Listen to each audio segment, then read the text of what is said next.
नमस्ते दोस्तों, स्वागत है आपका मेरे चैनल पर। अगर आप भी खांसी और जुकाम से परेशान हैं तो आज के इस वीडियो में मैं आपको बताऊंगी कुछ घरेलू नुस्खे जो आपको तुरंत राहत देंगे।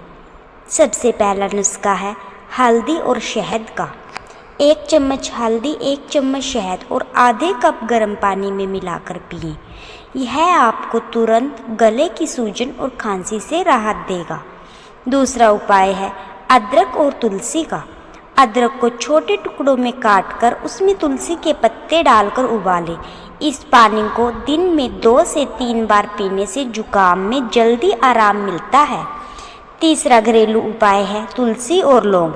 लौंग को हल्का भूनकर उसे तुलसी के साथ चबाकर खाएं। यह न सिर्फ खांसी को दूर करेगा बल्कि शरीर की इम्यूनिटी को भी बढ़ाएगा। तो दोस्तों, ये थे कुछ आसान और घरेलू उपाय जो आपको खांसी और जुकाम से राहत देंगे। अगर आपको ये टिप्स पसंद आए तो लाइक और सब्सक्राइब जरूर करें, और अगर आपके पास भी कोई टिप्स हो तो कमेंट में ज़रूर बताएं। धन्यवाद।